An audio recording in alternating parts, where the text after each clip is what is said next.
এই মানুষগুলো সৌভাগ্যবান, কারণ তার সওয়াবের রাস্তা বন্ধ নেই, বন্ধ নয়। কারণ দুনিয়াতে থাকা অবস্থায় যেরকম ভাবে তিনি আমল করতেন, যেরকম ভাবে তিনি সওয়াব পেতেন, মৃত্যুর পরেও ধারাবাহিক ভাবে সেই সওয়াব তিনি পেতেই থাকেন। এই মানুষগুলোই হচ্ছে সৌভাগ্যবান মানুষ। ইসালে সওয়াব সমাজে প্রচলিত একটি কথা। বিভিন্ন জায়গায় আপনারা দেখবেন যে ইসালে সওয়াব মাহফিল, ইসালে সওয়াব অনুষ্ঠান, ইসালে সওয়াব পড়াশোনা, ইসালে সওয়াব খাওয়া দাওয়া, এরকম অনেকগুলো কথা প্রচলিত আছে। ইসালে সওয়াব মানে সওয়াব পৌঁছানো, ইসালে সওয়াব মানে সওয়াব পৌঁছানো। মানুষ মৃত্যুর পরে তার জন্য কবরের মধ্যে বা তার আলমে বারজাখের জন্য দুনিয়া থেকে যে সওয়াব পৌঁছে, এটাকে বলা হয় ইসালে সওয়াব, সওয়াব পৌঁছানো। অর্থাৎ একজন মানুষ মৃত্যুর পরে দুনিয়াতে থাকা তার প্রিয়জনরা তার জন্য যে সওয়াব প্রেরণের ব্যবস্থা করে, এটাকেই বলা হয় ইসালে সওয়াব। এই ইসালে সওয়াব বা মানুষ মৃত্যুর পরে তার প্রিয়জনের পক্ষ থেকে সওয়াব তার কবরের মধ্যে যাওয়া, এটি অত্যন্ত গুরুত্বপূর্ণ একটি বিষয়, অত্যন্ত গুরুত্বপূর্ণ একটি বিষয়। কারণ যে মানুষ মৃত্যুর পরে সে চায় যে আমার মৃত্যুর পরে আমার আত্মীয় স্বজন যারা আছে, আমার প্রিয় ব্যক্তিবর্গ যারা আছে, তারা আমার জন্য এমন কিছু করুক যেগুলোর কারণে আমি সওয়াব কবরের মধ্যেও পেতে পারি।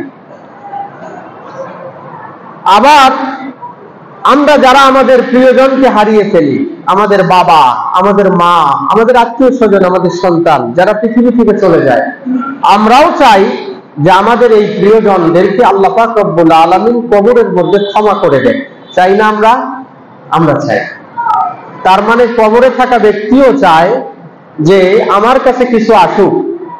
আবার যারা দুনিয়াতে আছে তারাও চায় যে আমার প্রিয়জনকে আল্লাহ পাক রব্বুল আলামিন মাফ করে দেন, ক্ষমা করে দেন। দেখুন, এই বিষয়টা সম্পর্কে ইসলাম কথা বলেছে।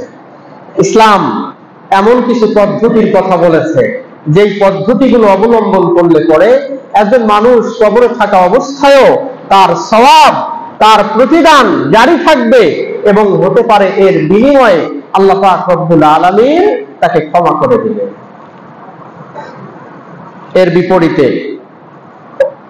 এর বিপরীতে আমাদের সমাজের ভিতরে এই সওয়াব পৌঁছানোর কিছু পদ্ধতি তৈরি করে রাখা হয়েছে। কোরআন এবং হাদিস যেরকম ভাবে কথা বলেছে, এই কথার বিপক্ষে কিছু প্রথা, কিছু সামাজিক ব্যবস্থাপনা এমন আছে যেগুলোর মাধ্যমে মানুষ কবরের মধ্যে সওয়াব পৌঁছাতে চায়, কিন্তু প্রকৃতপক্ষে সেই সওয়াব সেখানে পৌঁছে না।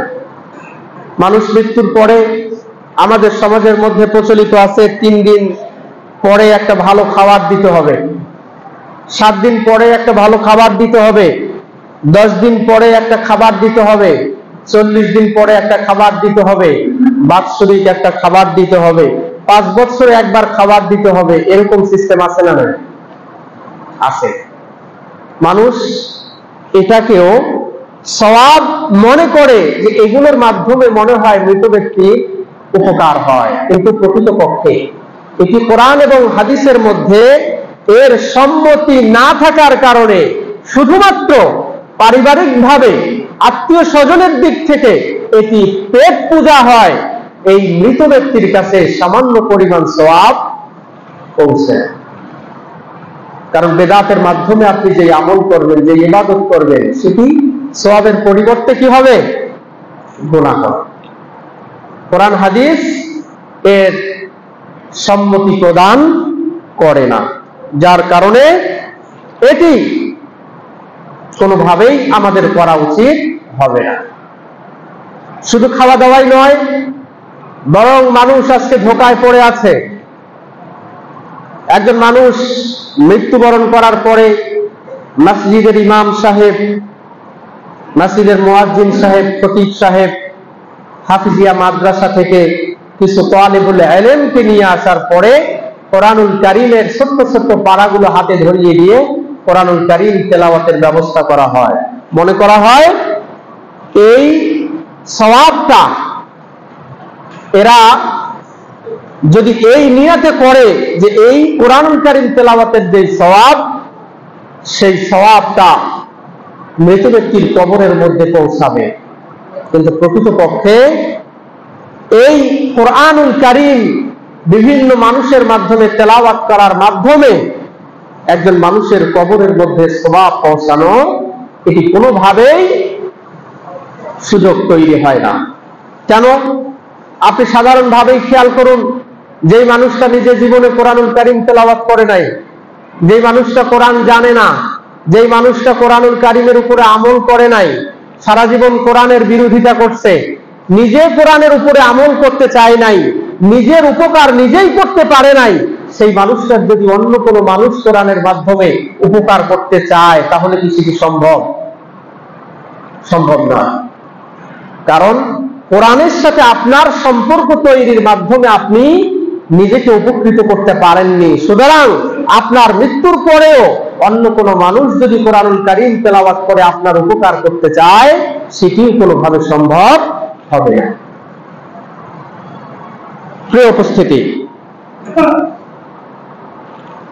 একটি মূল বিষয় মনে রাখতে হবে, আপনি যদি আপনার মৃত্যুর পরে কারো আমলের মাধ্যমে আপনি নিজেকে উপকৃত করতে চান, তাহলে চারটি বিষয় আপনাকে মনে রাখতে হবে, চারটি জিনিস আপনার ভিতরে থাকতে হবে।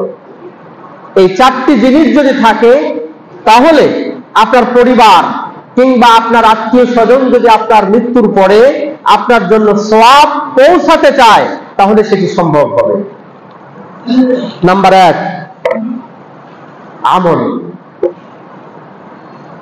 যে ব্যক্তি মৃত্যুবরণ করেছে সেই ব্যক্তির নিজের আমল থাকতে হবে, তিনি নিজে সহিহ আকীদার লোক হতে হবে, তিনি নিজে ভালো কাজ সম্পাদনকারী একজন ব্যক্তি হবে। কেননা কোন বদ আকীদার মানুষ, যার আকীদা সহিহ নেই, যে আল্লাহ সম্পর্কে ভালো ধারণা রাখে না, যে রাসূল সম্পর্কে ভালো ধারণা রাখে না, যে ইসলামের বুনিয়াদ সম্পর্কে ভালো ধারণা রাখে না, এরকম ব্যক্তির জন্য কোনো ব্যক্তি যদি সওয়াব পৌঁছাতে চায় কবরের ভিতরে, তাহলে সেটি পৌঁছানো সম্ভব হবে না। এজন্য যারা মৃত্যুবরণ করেছে বা যারা মৃত্যুবরণ করবে, তাদের প্রথম যে বিষয়টা থাকতে হবে, নিজের সহিহ আকীদার মানুষ হতে হবে, তার নিজের ঈমানটা আগে ঠিক থাকতে হবে। নাম্বার 2, যে ব্যক্তি মৃত্যুবরণ করে সেই ব্যক্তির নিয়ত সঠিক হতে হবে, তার নিয়ত সঠিক হতে হবে। পৃথিবীতে বেঁচে থাকা অবস্থায় এমন কিছু কাজের সূচনা করেছে, এমন কোনো কাজ করেছে, নিয়ত করেছে, কিন্তু সেই মানুষটা সেই জিনিসটাকে সম্পূর্ণ রূপ দিতে পারে নাই। এরকম মানুষের জন্য তার মৃত্যুর পরে তার আত্মীয় স্বজন যদি ওই কাজটাকে আঞ্জাম দেয়, তাহলে এর সওয়াবটা সেই ব্যক্তির কবরের মধ্যে পৌঁছে যায়। প্রথম আমল, দ্বিতীয় নম্বর নিয়াত। আমি ভালো কাজ করতে চাই, আমি ভালো কাজ শুরু করতে চাই, শুরু করেছি কিন্তু শেষ করতে পারিনি, কিন্তু তারপরেও আল্লাহ পাক রব্বুল আলামিন এর সওয়াব তার কবরের মধ্যে পৌঁছায় দেবে। তৃতীয় নম্বর, দোয়া। যে ব্যক্তি মৃত্যুবরণ করেছে সেই ব্যক্তি জীবিত থাকা অবস্থায় সবসময় দোয়া করত, ভালো কাজের জন্য সবসময় দোয়া করত, হে আল্লাহ আমাকে উপকারী কাজের মধ্যে আপনি শামিল রাখিয়েন, এরকম দোয়া সবসময় করত। কিন্তু দেখা গেছে সেই মানুষটা উপকারী কোনো কাজের মধ্যে শামিল থাকতে পারে নাই, কিন্তু তার নিয়ত ছিল সে সবসময় আল্লাহ পাক রব্বুল আলামিনের কাছে দোয়া করত যাতে ভালো কাজের মধ্যে সে শামিল হতে পারে। এই মানুষটা যদি ওই ভালো কাজের মধ্যে শামিল নাও হতে পারে, তার মৃত্যুর পরে আল্লাহ পাক রব্বুল আলামিনের ইচ্ছায় তার কবরের মধ্যে সওয়াব পৌঁছতেই থাকবে। চতুর্থ নম্বর, যে ব্যক্তি মৃত্যুবরণ করেছে সেই ব্যক্তির চেষ্টা থাকতে হবে যে আমি দুনিয়াতে থাকা অবস্থায় সবসময় ভালো কাজের চেষ্টা করত, একটা দুটো ভালো কাজ করেছে এবং আরো ভালো কাজ করার সে চেষ্টা করত, নিজের সন্তানদেরকে সুশিক্ষায় শিক্ষিত করার জন্য যত রকমের চেষ্টা করত। সামাজিকভাবে যে কোনো মানুষের ভালো কাজ, যে কোনো মানুষের সেবা করার জন্য সবসময় নিজেকে নিয়োজিত রাখত এবং চেষ্টা করত। এরকম ধারাবাহিকতা যদি কোনো ব্যক্তির ভিতরে থাকে তাহলে মৃত্যুর পরেও সেই ব্যক্তি কবরের মধ্যে শুয়ে শুয়ে সেই সওয়াব পেতে পারে। তাহলে মূল চারটি বিষয় মনে রাখতে হবে। মৃত্যুর পরে ওই ব্যক্তির নিকটে সওয়াব পৌঁছতে পারে যে ব্যক্তির আমল ঠিক হবে, আকীদা সহিহ হবে, যে ব্যক্তির নিয়ত সঠিক হবে, যে ব্যক্তি আল্লাহ পাক রব্বুল আলামিনের কাছে দোয়া করে গেছে, যে ব্যক্তি জিন্দেগি ভর ভালো কাজ করার জন্য চেষ্টা করেছে। এই চারটি বিষয় যেই মানুষের ভিতরে থাকবে সেই মানুষটা কবরে শুয়ে শুয়ে সওয়াব পেতে থাকবে। প্রিয় উপস্থিতি, তাহলে এখানে গুরুত্বপূর্ণ যে বিষয়, আমাদের প্রত্যেককেই তো মরতে হবে, আমরা প্রত্যেকেই মরব। এবং আমি শুরুতেই বলেছি যে পৃথিবীর মধ্যে সব থেকে সৌভাগ্যবান ব্যক্তি সে যে নিজে দুনিয়াতে আমল করে এবং তার এই ধারাবাহিকতা তার মৃত্যুর পরেও জারি থাকে। এই ব্যক্তি হচ্ছে সব থেকে বেশি সৌভাগ্যবান। এই ধারা অব্যাহত রাখার জন্য আমাদের চেষ্টা করতে হবে, আমাদের আকীদা সহিহ করতে হবে, আমাদের কাজগুলো ভালো হতে হবে, আমাদের নিয়ত সঠিক হতে হবে এবং দোয়া এর ধারাবাহিকতা আমাদেরকে সবসময় বজায় রাখতে হবে। তাহলেই আল্লাহ পাক রব্বুল আলামিন আমাদেরকে এই কবরের মধ্যেও আমাদের এই সওয়াবের ধারাবাহিকতা বজায় রাখবে।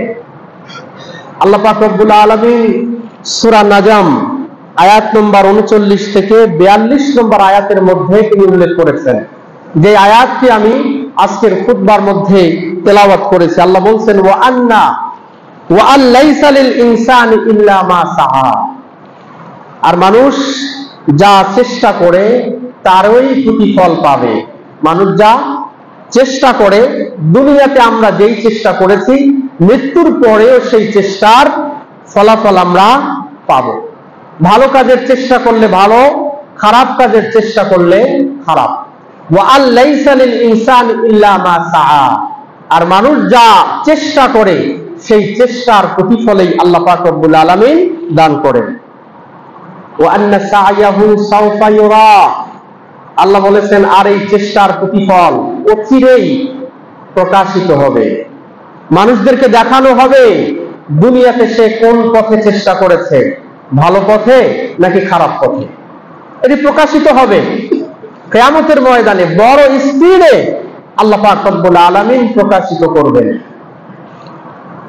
সুম্মা ইউজসাহু আল জাযা আল আওফা, অতঃপর আল্লাহ পাক রব্বুল আলামিন তাকে পূর্ণ প্রতিদান দেবেন, ভালো হোক খারাপ হোক পূর্ণ প্রতিদান আল্লাহ দিবেন।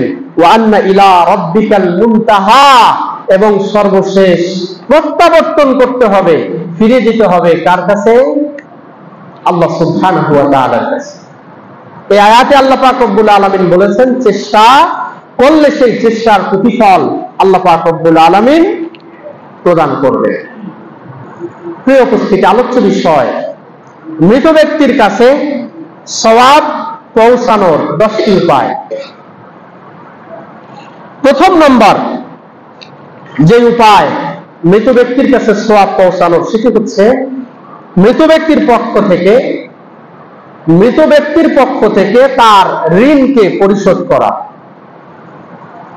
আপনি মৃত ব্যক্তির উপকার করতে চান, আপনি আপনার বাবার উপকার করতে চান, আপনার বাবা মারা গেছে, আপনার মা মারা গেছে, আপনি তার উপকার করতে চান।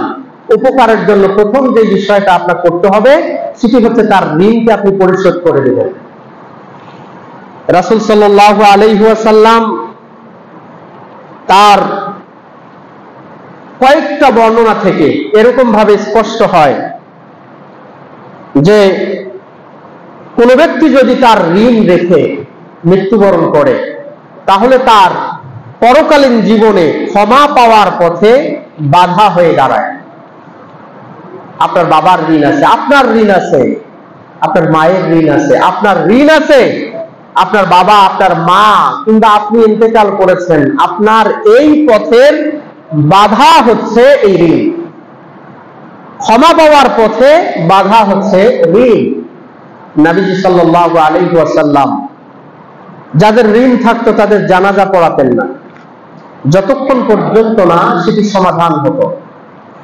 নবীজি সাল্লাল্লাহু আলাইহি ওয়াসাল্লাম এক জানাজার মধ্যে অংশগ্রহণ করলেন, জানা গেল সেই ব্যক্তির 3 দিনার পরিমাণ ঋণ আছে। নবীজি বললেন, তোমরা তার জানাজা পড়ো, আমি তার জানাজা পড়ব না। হঠাৎ করে একজন ব্যক্তি বলল, ইয়া রাসূলুল্লাহ, আমি তার এই 3 দিনার আমার পক্ষ থেকে পরিশোধ করব, আমি এর দায়িত্ব নিলাম। অতঃপর রাসূল সাল্লাল্লাহু আলাইহি ওয়াসাল্লাম তার জানাজা পড়ালেন। কত বড় গুরুত্বপূর্ণ বিষয়! তাহলে আপনার পরিবারের লোক যারা ইন্তেকাল করেছে তাদের যদি ঋণ থাকে তাহলে তাকে আল্লাহ ক্ষমা করবেন না। যদি আপনি তার কবরের মধ্যে উপকার করতে চান তাহলে আপনি তার পক্ষ থেকে প্রথম ঋণটাকে পরিশোধ করে দেন। নবীজি সাল্লাল্লাহু আলাইহি ওয়াসাল্লামের সাহাবী হযরত মুহাম্মদ ইবনে জাহাশ তিনি বর্ণনা করেন, কুন্না জুলুসান ইনদা রাসূলিল্লাহ সাল্লাল্লাহু আলাইহি ওয়াসাল্লাম ফারাফা রাসাহু ইলা সামাই সুম্মা ওয়াদাআ রাহাতাহু আলা জাবহাতিহি মাযা নুসিলা মিনাত তাশরীহ।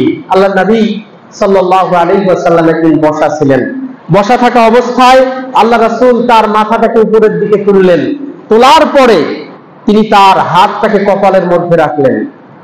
মানে আমরা যেরকম চিন্তিত হলে কপাল কিংবা গালের মধ্যে আমরা হাত রাখি, মানে চিন্তিত বোঝানোর জন্য, রাসূল সাল্লাল্লাহু আলাইহি ওয়াসাল্লামও এরকম চিন্তিত হয়ে কপালের মধ্যে হাত রাখলেন। অতঃপর তিনি বললেন, কি কঠিন বিধান আল্লাহ পাক রব্বুল আলামিন নাযিল করেছেন। সাহাবীরাও ভয় পেয়ে গেল, কেউ কোনো কিছু জিজ্ঞাসা করলো না। পরের দিনে সাহাবী তারা জিজ্ঞাসা করলো, ইয়া রাসূলুল্লাহ, গতকালকের ঘটনা কি হয়েছিল? আপনি চিন্তিত হয়ে বললেন যে কি পরিমাণ কঠিন বিধান আল্লাহ পাক রব্বুল আলামিন নাযিল করেছেন। রাসূল বললেন, আমার কাছে জিবরিল এসে বলল, যদি কোনো ব্যক্তি আল্লাহ রাস্তায় শহীদ হয়ে যায়, আবার তাকে জীবন ফিরিয়ে দেওয়া হয়, আবার তাকে শহীদ করে দেওয়া হয়, আবার তাকে জীবিত করা হয়, আবার তাকে শহীদ করে দেওয়া হয়, আবার তাকে যদি জীবন দেওয়া হয়, এরকম 3 বার, অতঃপর সে মৃত্যুবরণ করে, শাহাদাত বরণ করে, ওয়া আলাইহি দাইনুন, অথচ তার উপরে ঋণ আছে, দুনিয়াতে তার পাওনাদার আছে, মা দাখালাল জান্নাতা হাত্তা ইউকযা আনহু দাইনুহু, সে জান্নাতের মধ্যে প্রবেশ করতে পারবে না যতক্ষণ পর্যন্ত না তার পক্ষ থেকে কেউ ঋণটাকে পরিশোধ করে দিচ্ছে। কি পরিমাণ কঠিন একটি বিধান! আল্লাহর রাস্তায় শহীদ হয়ে যাওয়া এটি চারটিখানি কথা নয়। শহীদের মর্যাদা আল্লাহ পাক রব্বুল আলামিন বৃদ্ধি করে দেবেন।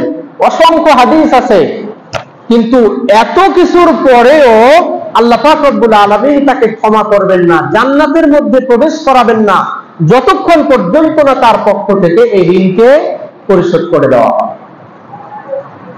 প্রিয় উপস্থিতি, তাহলে আপনি আপনার প্রিয়জনের উপকার করতে চান, কবরে চান যে তাকে আল্লাহ তাআলা মাফ করে দেন, প্রথম দায়িত্ব হচ্ছে আপনি তার পক্ষ থেকে তার ঋণটাকে পরিশোধ করে দেবেন। কি পরিমাণ গুরুত্বপূর্ণ এই মুআমালাত, এই লেনদেনের একটি বিষয়। প্রিয় উপস্থিতি, আজকের বাস্তবতা হচ্ছে কেউ মৃত্যুবরণ করার পরে তার মিরাস, তার রেখে যাওয়া পরিত্যক্ত সম্পত্তি ভাগ বাটোয়ারা করার জন্য আমরা ব্যস্ত হয়ে যাই। আমরা খবর নেওয়ার চেষ্টা করি না যে আমার পিতা, আমার মাতা, আমার এই অমুক অভিভাবক ইন্তেকাল করেছে, তার কোনো ঋণ আছে কিনা। তার রেখে যাওয়ার সম্পদ আপনি ভাগ বাটোয়ারা করার জন্য ব্যস্ত। অনেকেই তো এরকম মন্তব্য করে যে আমার বাপ, আমার মা ঋণ করেছে, সে কি আমাকে বলেছে, সে কি আমার পিছনে খরচ করেছে, এরকম মন্তব্য করে বসে। মনে রাখতে হবে, আপনাকে মানুষ করতে গিয়েই আপনাকে লালন পালন করতে গিয়েই, আপনার ভালো থাকার জন্যই তারা হয়তো ঋণ করেছে, তারা হয়তো মানুষের কাছ থেকে ধার নিয়েছে। সুতরাং সন্তান হিসাবে, তার নিকটাত্মীয় হিসাবে আপনার দায়িত্ব হচ্ছে সেই ঋণকে পরিশোধ করে দেওয়া। প্রিয় উপস্থিতি, তাহলে প্রথম আপনি উপকার যদি করতে চান, তার ঋণটাকে পরিশোধ করে দেন। এখন কোন ব্যক্তি দুনিয়াতে থাকা অবস্থায়, এখানে কয়েকটা কথা মনে রাখা উচিত। কোন ব্যক্তি দুনিয়াতে থাকা অবস্থায় সে ঋণটাকে পরিশোধ করার জন্য অনেক চেষ্টা করেছে, কিন্তু কোনোভাবেই ঋণটাকে পরিশোধ করতে পারে নাই, ঋণকে পরিশোধ করতে পারে নাই, তাহলে সেই ব্যক্তির পাওনাদারের উচিত যে আল্লাহর ওয়াস্তে সেই ব্যক্তিকে ক্ষমা করে দেওয়া। যদি ক্ষমা করে দেওয়ার মতো সামর্থ্য থাকে তাহলে তাকে ক্ষমা করে দেওয়া। আমাদের সমাজের মধ্যে ব্যতিক্রম ধর্মী কিছু পরিস্থিতির তৈরি হয়, এমনকি জানাজার খাটলির সামনে এসেও পর্যন্ত মানুষের ঋণের ব্যাপারে দাবি করে, কবর পর্যন্ত দিতে দেয় না, এরকম দুঃখজনক ঘটনাও ঘটে। যদি আপনার দৃষ্টিতে মনে হয় সেই মানুষটা ঋণ পরিশোধ করার জন্য চেষ্টা করেছে কিন্তু কোনোভাবেই তার সম্ভব হয়নি, তাহলে সমাজের বিত্তবান, সমাজের তার আত্মীয় স্বজন, তাদের উচিত তার পক্ষ থেকে সেই ঋণটাকে পরিশোধ করে দেওয়ার জন্য ব্যবস্থা করা। কারণ এই ঋণ পরিশোধ ছাড়া আল্লাহ পাক রব্বুল আলামিন স্বাভাবিক প্রক্রিয়ায় তাকে মাফ করেন না। সুতরাং যে কোনো ভাবে তার ঋণটাকে পরিশোধ করার ব্যাপারে সচেষ্ট হওয়া, এটি আপনার আমার দায়িত্ব এবং কর্তব্য।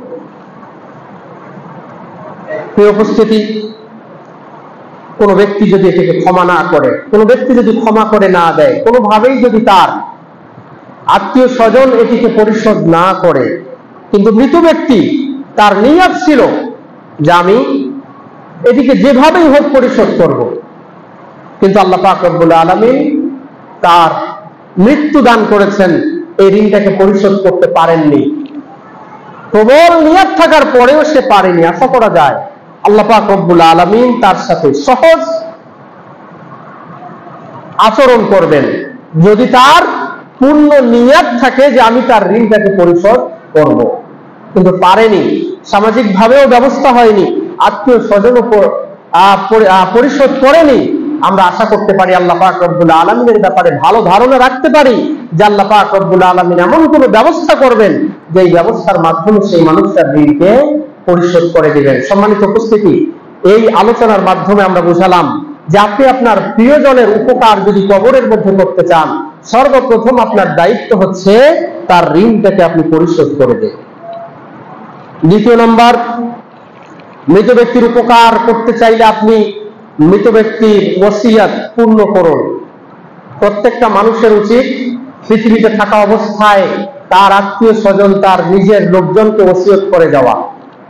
ওসিয়ত সেটি ভালো কাজ, প্রত্যেক ভালো কাজেরই ওসিয়ত করা।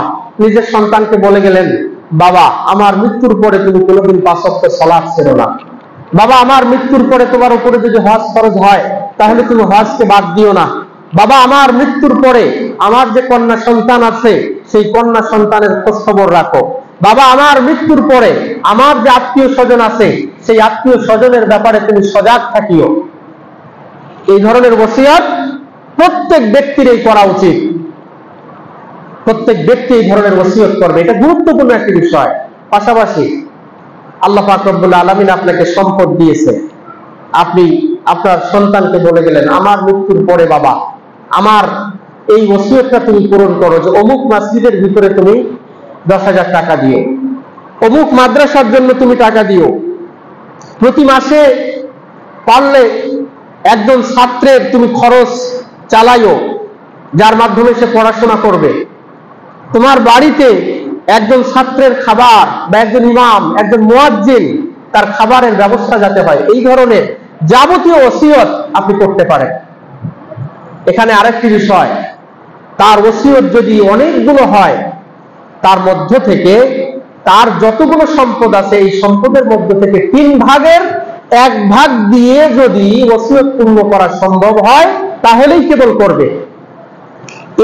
এর বেশি ওসিয়ত যদি করে যায় তাহলে এজন্য ওয়ারিস বা তার পৃথিবীতে থাকা সন্তানাদি আত্মীয় স্বজন সেই ওসিয়ত পূর্ণ করতে বাধ্য নয়। কথার কথা, একজন মানুষ 3 লক্ষ টাকা পৃথিবীতে রেখে গেছে, এখন সে ওসিয়ত করছে এমন ভাবে ডালা ওসিয়ত করছে যাতে 3 লক্ষ টাকা ব্যয় করতে হয়। তাহলে এই যারা দুনিয়াতে আছে তাদের জন্য জরুরি হচ্ছে, ওয়াজিব হচ্ছে শুধুমাত্র 1 লক্ষ টাকার মাধ্যমেই তার ওসিয়ত পূর্ণ করা। বাকি 2 লক্ষ তার ওয়ারিসরা এটি ভাগ বন্টন করে নেবে। হ্যাঁ, তবে যদি সকলের সম্মতি জ্ঞাপন করে যে আমরা এই টাকা থেকে কোনো টাকাই নেব না, আমরা আমার মৃত বাবা বা আমাদের এই আত্মীয় যিনি ইন্তেকাল করেছে তার সব ওসিয়ত আমরা পূরণ করব, তাহলে এটি তাদের অধিকার আছে, তারা সেটিও করতে পারে। প্রিয় উপস্থিতি, তাহলে আমরা বুঝলাম যে ওসিয়ত কোনো ব্যক্তি যদি করে তাহলে সেই ওসিয়ত তার আত্মীয় স্বজন যদি পূরণ করে তাহলে সেই ওসিয়তের মাধ্যমেও সেই সওয়াব ওই মৃত ব্যক্তি কবরে থাকা অবস্থায় পাবে। আল্লাহ আমাদেরকে সেই ওসিয়ত করা এবং সেই ওসিয়তগুলোকে বাস্তবায়ন করার তৌফিক দান করুন, আল্লাহুম্মা আমিন। তাহলে প্রথম নাম্বার, মৃত ব্যক্তির কবরে সওয়াব পৌঁছাতে চান, তার ফরজগুলোকে আদায় করে দেন। দ্বিতীয় নাম্বার, মৃত ব্যক্তির আপনি উপকার করতে চান, তার করে যাওয়া ওসিয়ত আপনি পূর্ণ করেন। সেই ওসিয়তগুলো যখনই বাস্তবায়ন হবে কবরে শুয়ে শুয়ে সেই ব্যক্তি সওয়াব পেতে পারে। তৃতীয় নাম্বার যে বিষয়, সেটি হচ্ছে এই মৃত ব্যক্তির রেখে যাওয়া যতগুলো সম্পদ আছে এই সম্পদগুলোকে শরীয়ত সম্মতভাবে বিতরণ করা, শরীয়ত সম্মতভাবে বন্টন করা। যে টাকা রেখে গেছে কাউকে কোন রকম না ঠকিয়ে সেই টাকা পয়সা, তার জমি জায়গাগুলো তার যে উত্তরাধিকারী আছে তাদের মধ্যে বন্টন করা। যদি আপনি করেন তাহলে এই ন্যায় বিচার আপনি যে করলেন সঙ্গে সঙ্গে এর সওয়াব আপনার সেই মৃত ব্যক্তির কাছে পৌঁছে যাবে। যারা এই ন্যায় সঙ্গত ভাবে মৃত ব্যক্তির সম্পদকে বিতরণ করে না, বন্টন করে না, তারা আল্লাহ পাক রব্বুল আলামিনের কাছে অপরাধী, তারা রাসূল সাল্লাল্লাহু আলাইহি ওয়াসাল্লামের কাছে অপরাধী, তারা নিজের কন্যা সন্তানের কাছে অপরাধী, তারা নিজের ছেলের কাছে অপরাধী। এক কথায় এই ন্যায় সঙ্গত ভাবে যদি বন্টন না হয় তাহলে সেই ব্যক্তি অপরাধী হবেই হবে। এটি আল্লাহ পাক রব্বুল আলামিন সূরা নিসার 11 নম্বর আয়াত, 12 নম্বর আয়াত এবং 13 নম্বর আয়াতের মধ্যে বিস্তারিত সুন্দরভাবে উপস্থাপন করেছেন। এই মিরাস বন্টন আজকে এটিতে মুসলমানরা ধোঁকায় পড়ে আছে, মুসলমানরা ধোঁকায় পড়ে আছে। মিরাস কোরআন এবং হাদিস অনুযায়ী বন্টন করতে চায় না। ফুপুর ভাগ, বোনের ভাগ এগুলো দিতে চায় না। তারা অপরাধী, তারা জালেম। কিয়ামতের ময়দানে আল্লাহ পাক রব্বুল আলামিনের দরবারে এটির জন্য জবাবদিহি করতে হবে। আপনার বিরুদ্ধে মামলা দায়ের করা হবে। আল্লাহ পাক রব্বুল আলামিন সূরা নিসার 3টি আয়াতের মধ্যেই সুন্দর করে উল্লেখ করেছেন। তিনি বলেছেন ফারিদাতাম মিনাল্লাহ, এটি আল্লাহ পাক রব্বুল আলামিনের সুনির্ধারিত বিধান, এটি মানতে আপনি বাধ্য। আপনি যদি সত্যিকার অর্থে ইনসাফ করতে চান আপনাকে অবশ্যই মানতে হবে। আল্লাহ পাক রব্বুল আলামিন 12 নম্বর আয়াতের মধ্যে বলেন ওয়াসিয়াতাম মিনাল্লাহ, এটি আল্লাহ পাক রব্বুল আলামিনের ওসিয়ত, এটি আল্লাহর উপদেশ। এই হকদারের হক আপনাকে পৌঁছিয়ে দিতে হবে। এরপরে আল্লাহ পাক রব্বুল আলামিন 13 নম্বর আয়াতের মধ্যে বললেন তিলকা হুদুদাল্লাহ, তিলকা হুদুদুল্লাহ, এটি হচ্ছে আল্লাহর সীমারেখা। ওয়ামান ইউতিইল্লাহ ওয়া রাসূলাহু ইউদখিলহু জান্নাতিন তাজরি মিন তাহতিহাল আনহার, আর যারা এই ক্ষেত্রে আল্লাহ এবং আল্লাহর রাসূলের নির্দেশিত বিধানকে পালন করবে, আল্লাহ বলেছেন তাদেরকে জান্নাতের মধ্যে প্রবেশ করাবে, যেই জান্নাতের তলদেশ দিয়ে নহর প্রবাহিত, খালিদিনা ফিহা, তারা সেই জান্নাতের মধ্যে চিরকাল থাকবে। আল্লাহর সীমারেখা, আল্লাহর দেয়া নির্ধারিত বিধান, আল্লাহ পাক রব্বুল আলামিনের উপদেশ, 3টি আয়াতের মধ্যেই আল্লাহ পাক রব্বুল আলামিন গুরুত্ব সহকারে এই মিরাসকে বন্টনের কথা তিনি বলেছেন। কিন্তু আমরা ধোঁকায় পড়ে আছি। আমরা লামসাম বোনকে ফুপুকে দিয়ে আমরা তাদের কাছ থেকে তাদের জমি এবং তাদের ভাগের যে সম্পদ এটিকে আমরা লিখিয়ে নেওয়ার চেষ্টা করি। অনেকেই ফতোয়া জারি করে দেই বোনদের ফুপুদের ভাগ বসত ভিটাতে নেই। নাউজুবিল্লাহ। প্রত্যেকটি জায়গায় বোনের প্রত্যেকটি জায়গায় ফুপুর ভাগ আছে। আপনার 4 শতকের বাড়ি আছে, সেই বাড়িতেও আপনার ফুপু কিংবা আপনার বোনের ভাগ আছে। ওই যে আপনি পাতারে দোলাতে আপনি অ্যাডজাস্ট করে ওখান থেকে জমি দিবেন, এই সিস্টেম ইসলাম করেনি।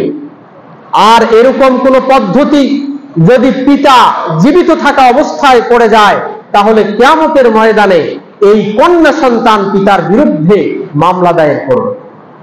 তবে হ্যাঁ, যারা স্বেচ্ছায় মেনে নেয়, যারা ভাইয়ের অভাব অনাটন দেখে যারা স্বেচ্ছায় ছেড়ে দেয়, এই বিষয়টি ভিন্ন।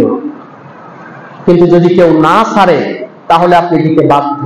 এটি যদি হয়, এরকম যদি ঠকানোর স্বভাব থাকে তাহলে কিয়ামতের ময়দানে কোনোভাবেই পার পাওয়ার কোনো উপায় থাকবে না। আপনি দুনিয়াতে থাকা অবস্থায় সামান্য পরিমাণ জমি আপনি অন্যের আত্মসাৎ করে খেয়েছেন, মানুষের আইল খেলে আপনি সামান্য জমি আপনি জবরদখল করেছেন। কিয়ামতের ময়দানে আল্লাহ পাক রব্বুল আলামিন 7 তাবক জমিন, 7 স্তরের জমিন আল্লাহ পাক রব্বুল আলামিন কাল কিয়ামতে আপনার ঘাড়ের মধ্যে চাপিয়ে দিবে। সিদ্ধান্ত আপনাকেই নিতে হবে, আপনি কিয়ামতের ময়দানে 7 তাবক জমিন আপনার ঘাড়ে বহন করতে পারবেন নাকি আপনি হকদারের হকটাকেই পৃথিবীর মধ্যে দিয়ে দেবেন। প্রিয় উপস্থিতি, উপকার যদি আপনি করতে চান মৃত ব্যক্তির, তাহলে এই ন্যায়সঙ্গত বন্টন আপনাকে অবশ্যই করতে হবে। আল্লাহ আমাদের সকলকেই বুঝার তৌফিক দান করুন, আল্লাহুম্মা আমিন। প্রিয় উপস্থিতি, এরপরে মৃত ব্যক্তির যদি আপনি উপকার করতে চান তাহলে ফরজ রোজা তার পক্ষে যদি থাকে তাহলে সেই ফরজ রোজাটাকে আপনি আদায় করে দিবেন। রমজানুল মুবারক পার হয়েছে, তিনি সিয়াম সাধনা করতে পারেননি, আপনি তার পরিবারের লোক, আপনি তার জন্য তার উপকার করতে চান, এই দায় থেকে আপনি তাকে মুক্তি দিতে চান, আপনি তার পক্ষ থেকে সিয়ামগুলোকে আদায় করে দেন। দলিল, আল্লাহ রাসূল সাল্লাল্লাহু আলাইহি ওয়াসাল্লামের কাছে এক ব্যক্তি আসলো, আসার পরে বলল, ইয়া রাসূলুল্লাহ, ইন্না উম্মি মাতাত ওয়া আলাইহা সাওমু শাহরিন আফা উকযিহি আনহা। হে আল্লাহর রাসূল, আমার মা হঠাৎ করে ইন্তেকাল করেছে, আমার মায়ের দায়িত্বে মাস দুটি সিয়াম আছে, আমি কি আমার মায়ের পক্ষ থেকে সিয়ামকে আদায় করব? নবীজি বললেন যে নাম। ফাকালা ফাদাইলুল্লাহি আহাক্কু আন ইউকযা আনহা। আল্লাহ পাক রব্বুল আলামিনের হক সে যেহেতু পালন করতে পারেনি, সুতরাং তার পক্ষ থেকে তুমি আল্লাহর হককে যথাযথভাবে আদায় করে দাও, অর্থাৎ তার পক্ষ থেকে তুমি সিয়াম সাধনা করতে পারো। প্রিয় উপস্থিতি, তাহলে সিয়ামের ক্ষেত্রে আপনি আপনার প্রিয়জনের কবরে থাকা অবস্থায় উপকার করতে পারেন। সেটি কি? আপনি তার সিয়ামটাকে আদায় করে দিলেন। অনুরূপ ভাবে আম্মা জান হযরত আয়েশা সিদ্দিকা বলেন, মান মাতা ওয়া আলাইহি সিয়ামুন সামা আনহু ওয়ালিয়ুহু। যে ব্যক্তি মৃত্যুবরণ করলো এবং তার দায়িত্বে সিয়াম আছে, তাহলে তার ওয়ালিদের উচিত, তার অভিভাবকদের উচিত, পৃথিবীতে বেঁচে থাকা মানুষদের উচিত সে যেন তার এই মৃত ব্যক্তির পক্ষ থেকে সিয়ামটাকে আদায় করে দেয়। তবে সালাত নয়, সালাত নয়। আপনি আপনার পরিবারের যে কেউ মৃত্যুবরণ করছে, সালাত আদায় করে নাই, কথার কথা 20 বছর সালাত আদায় করে নাই, আপনি এখন ধারাবাহিক ভাবে তার পক্ষ থেকে সালাত আদায় করবেন, এটি ইসলাম অনুমোদন দেয় না। এটি করা যাবে না। সিয়াম করা যাবে, হজ করা যাবে। হজের ক্ষেত্রেও আমি আসছি। তাহলে প্রথম যে বিষয় আপনাকে মনে রাখতে হবে, কোন মৃত ব্যক্তির পক্ষে যদি সওম বাকি থাকে তাহলে তার অভিভাবক, তার ছেলে মেয়ে, আত্মীয় স্বজন তার পক্ষ থেকে সওম রাখতে পারবে। আল্লাহ বুঝার তৌফিক দান করুন। অনুরূপ ভাবে কেউ যদি মান্যত করে যে আমি আমার এই কাজটা হাসিল হয়ে গেলে আমি সিয়াম রাখবো, কিন্তু হঠাৎ তার ইন্তেকাল হয়ে গেছে, এই মান্যতটাও তার পরিবার সওমের ক্ষেত্রে এই মান্যতটাও পূর্ণ করতে পারবে তার পরিবার। আল্লাহ বুঝার তৌফিক দান করুন। এরপরে হচ্ছে মৃত ব্যক্তির উপকার করতে চান, আপনি তার পক্ষ থেকে হজকে আদায় করে দিবেন। মৃত ব্যক্তির উপরে হজ খরচ ছিল কিন্তু হজ করে নাই, আপনি সন্তান হিসাবে আপনি তার পক্ষ থেকে হজকে আদায় করে দিতে পারেন, অথবা এমন কাউকে আপনি নিযুক্ত করে দিতে পারেন যে হজ করবে, বদলি হজ করবে। তবে হ্যাঁ, এই বদলি হজের জন্য শর্ত হচ্ছে আগে তার হজ হতে হবে। সে নিজে হজ করেছে এরকম ব্যক্তিকে আপনি যদি দায়িত্ব দেন, আপনি অপারগ, আপনি হজ করতে পারতেছেন না, কিংবা আপনার পিতামাতা ইন্তেকাল করেছে আর তার উপর হজ খরচ ছিল, হজ করতে পারে নাই, আপনি তাকে টাকা দিয়ে দিলেন যে এবারে আপনি আমার পক্ষ থেকে হজ করবেন, তাহলে এই কবরে যাওয়া ব্যক্তি দায় মুক্ত হবে। এটি রাসূল সাল্লাল্লাহু আলাইহি ওয়াসাল্লাম বলেছেন। রাসূল বলেছেন, ইন আন্না ইমরাআতান সালাতিন নবী সাল্লাল্লাহু আলাইহি ওয়াসাল্লাম আন আবিহা মাতা। একজন মহিলা আল্লাহ রাসূলের কাছে আসলো, আসার পরে বলল, ইয়া রাসূলুল্লাহ, আমার বাবা ইন্তেকাল করেছে, ওয়ালাম ইয়াহুজ্জা, সে হজ করতে পারে নাই, হজ করতে পারে নাই। ক্বালা হুজ্জি আন আবিকা, তুমি তোমার বাবার পক্ষ থেকে হজ আদায় করো। তাহলে পরিবারের লোক হজ করবে বাবার পক্ষ থেকে, যদি তার বাবার উপরে ফরজ হয় এবং সে যদি আদায় করতে না পারে, এর মাধ্যমেও এই কবরে থাকা ব্যক্তি উপকৃত হবে। তাহলে হজ এটি উপকৃত আমল, যেটির মাধ্যমে কবরে শুয়ে একজন ব্যক্তি পেতে পারে। আল্লাহ আমাদের সকলকেই বুঝার তৌফিক দান করুন, আল্লাহুম্মা আমিন। প্রিয় উপস্থিতি, এরপরে ৬ষ্ঠ নম্বর যে বিষয়, সেটি হচ্ছে প্রত্যেক সন্তানের নেক আমল। এটি কবরের মধ্যে প্রত্যেক পিতা এবং মাতা এটি পাবে।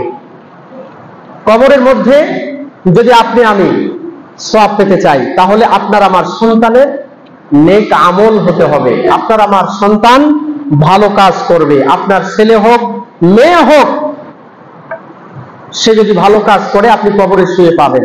কেন? দুনিয়াতে থাকা অবস্থায় এই সন্তানের জন্য আপনি মেহনত করেছেন, এই সন্তানকে সুশিক্ষা দেওয়ার জন্য আপনি চেষ্টা করেছেন, এই চেষ্টার ফলাফল আল্লাহ পাক রব্বুল আলামিন দিবেন।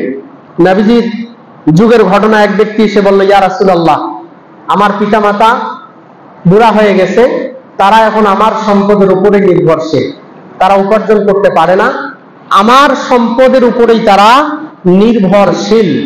নবীজি সাল্লাল্লাহু আলাইহি ওয়াসাল্লাম বললেন, আনতা ওয়া মালুকা লিওয়ালিদিকা, লিওয়ালিদিক, তুমি এবং তোমার যত সম্পদ আছে সব তোমার বাপের। শুধু তোমার সম্পদ নয়, বরং তুমি মানুষটা এবং তোমার যতগুলো সম্পদ আছে সবগুলোই তোমার বাপের। আজকের জমানা, আজকের যুগ কি বলে? আজকে আমরা সেই পিতামাতার আনুগত্য স্বীকার করতে পারি না। আমরা মনে করি যে আমার বাবা মাকে আমি আলাদা করে দিয়েছি, মাসে ৩ থেকে ৬ হাজার টাকা আমি দেই, বাস আমার বাবা মায়ের জন্য যথেষ্ট, দায়িত্ব শেষ। নবীজির এই বর্ণনার দিকে তাকান, আপনার পুরো সম্পদ এবং আপনি সহ সবকিছু আপনার বাবার জন্য। আজকে সারা পৃথিবীতে আজকে বাবা এবং মায়েরা অবহেলিত। আমরা পেপার পত্রিকায় যখন দেখি বিভিন্ন পিতা এবং মাতার চিত্র, যে তারা তাদের সন্তান আছে অথচ ঢাকা শহরের মধ্যে রিক্সা চালাচ্ছে, রংপুর শহরের মধ্যে রিক্সা চালাচ্ছে। আমার একটা নিয়ম হচ্ছে, মাঝে মাঝে আমি যখন রিক্সায় উঠি একটু দেখে শুনে উঠি, যাদের একটু বয়স বেশি, কারণ তাদের সাথে কয়েকটা কথাবার্তা শেয়ার করা যায়। আমি প্রথম যেটা জিজ্ঞাসা করি যে আপনার বাড়ি কোথায়, এরপরে আমি জিজ্ঞাসা করি যে আপনি এই বয়সে রিক্সা চালাচ্ছেন, আপনার ছেলে মেয়ে কয়জন। অনেক সময় অনেক অভিজ্ঞতা হয়, অনেক রিক্সা চালক বলে যে আমার 2 জন ছেলে, 3 জন ছেলে, তারা সবাই আলাদা, তারা দেখভাল করে না, যার কারণে আজকে তাকে এরকম শেষ বয়সের মধ্যেও রিক্সা চালাতে হয়। এই সমস্ত সন্তানদের কপাল পোড়া। এরা এই পিতামাতার সেবা যত্নের মাধ্যমে জান্নাত অর্জন করার কথা ছিল, অথচ এই পিতামাতাকে দূরে ফেলে দেওয়ার কারণে তাদের জন্য জাহান্নাম অবধারিত। কি উপস্থিতি! তাহলে সন্তান মানুষের শ্রেষ্ঠ সম্পদ। রাসূল বলেছেন, ইন্না আওলাদাকুম মিন আতয়াবি কাসবিকুম, সন্তান তোমাদের উত্তম সম্পদ। ফাকুলু মিন কাসবি আওলাদিকুম, সুতরাং তোমরা তোমাদের উত্তম সম্পদের থেকে খাও। সন্তান আমাদের উত্তম সম্পদ। প্রিয় উপস্থিতি, আজকে এই সন্তানের পিছনে পিতামাতার সবথেকে বেশি যত্ন নেওয়া দরকার, কারণ এই সন্তানকে বলা হয়েছে উত্তম সম্পদ। এই উত্তম সম্পদে আপনি যদি যত্ন করেন, তাহলে কবরে শুয়ে শুয়ে আপনি আপনার সেই উত্তম সম্পদ ভক্ষণ করতে পারবেন। আপনার সন্তান যত আমলেই করবে, বলুক চাই না বলুক যে এটা আমার বাবার জন্য, হে আল্লাহ আমার বাবার জন্য আমি পাঠিয়ে দিলাম, এ কথা বলুক চাই না বলুক, পিতামাতার জন্য অটো চলে যাবে যদি সেই সন্তান দুনিয়াতে ভালো কাজ করে। প্রত্যেকটা ভালো কাজের সওয়াব পিতামাতা পেতে থাকবে। সুতরাং যারা আমরা বেঁচে আছি, আমাদের এখন থেকে যত্ন নেওয়া দরকার যে আমার সন্তান যাতে আমার মৃত্যুর পরে ভালো কাজ করে। কারণ এই ভালো কাজ করা মানে আপনি দুনিয়াতে থাকা অবস্থায় কবরের জন্য একটা ফ্যাক্টরি আপনি তৈরি করে গেলেন, আপনার সন্তান ভালো কাজ করবে, আর এই ফ্যাক্টরি থেকে অটো আপনার জন্য সওয়াব পৌঁছতে থাকবে।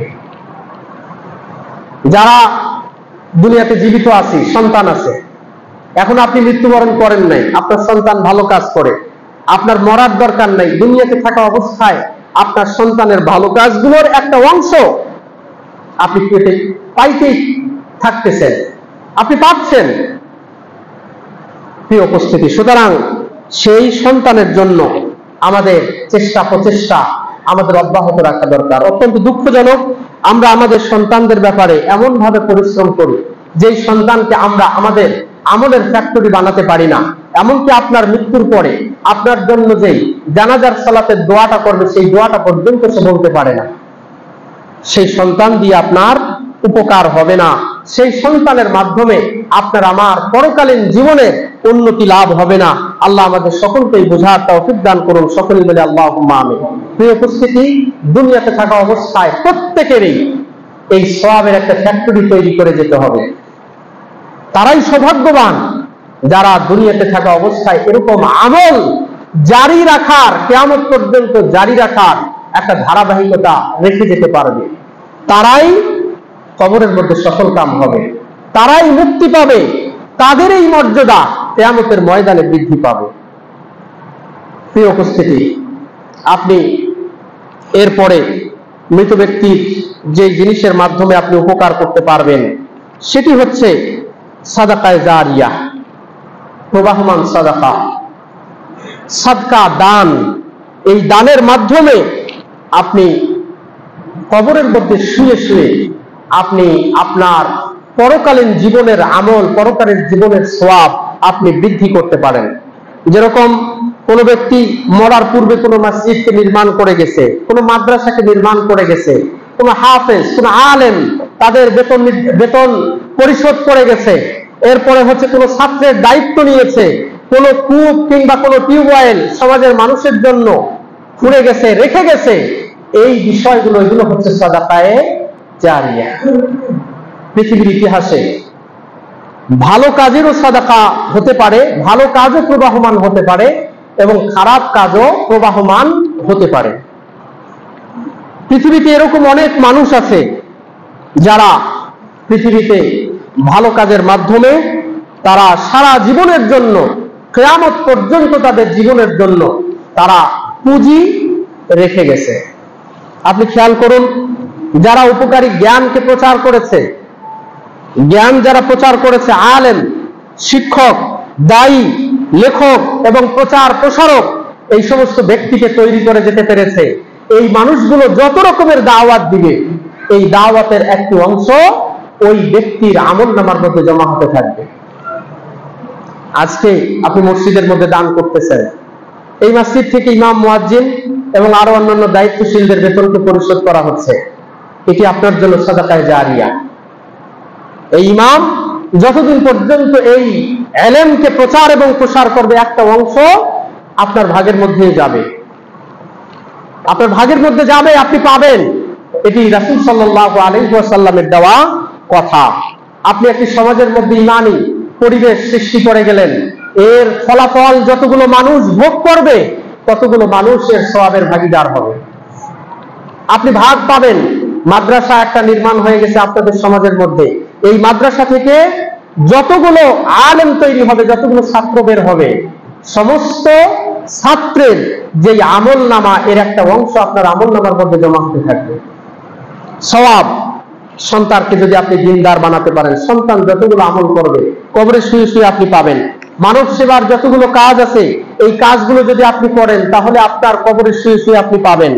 কোন ভালো প্রথা আপনি সমাজের মধ্যে চালু করে গেছেন, সেই ভালো প্রথার কারণে এই সওয়াব আপনার আমলনামার মধ্যে কিয়ামত পর্যন্ত জমা হতে থাকবে।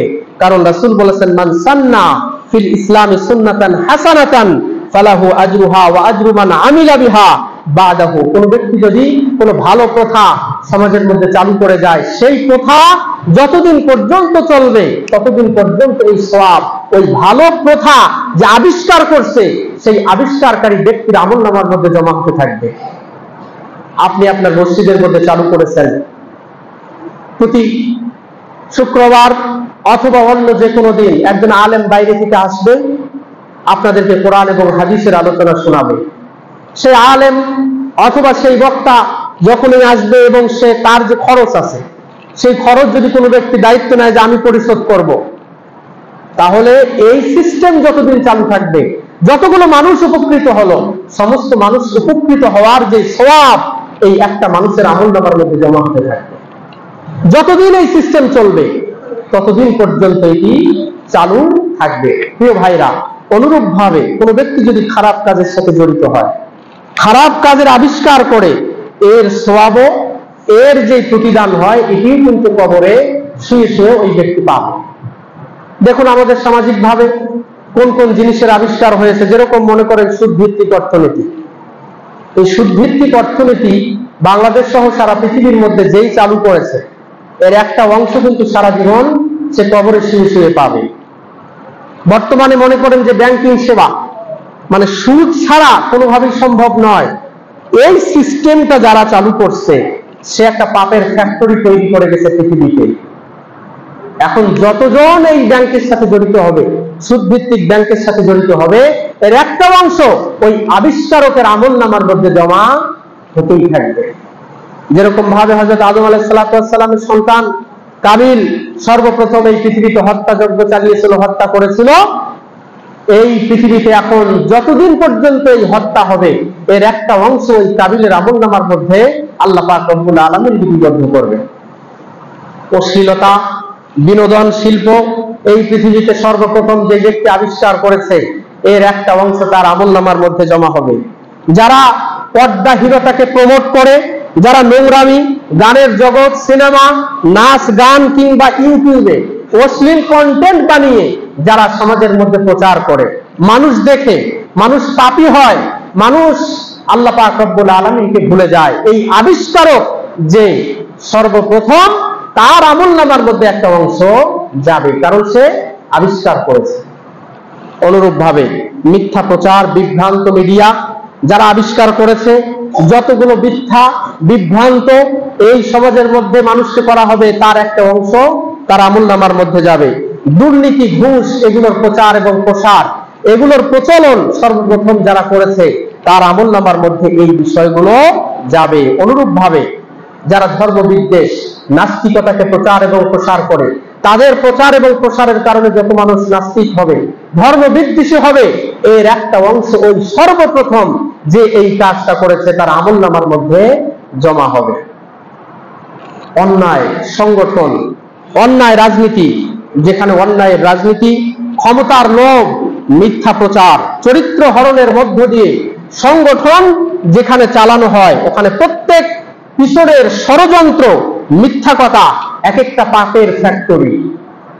এই সর্বপ্রথম এই বিষয়টার যে প্রচলন করবে তার আমলনামার মধ্যে এই পাপের বোঝা যেতেই থাকবে।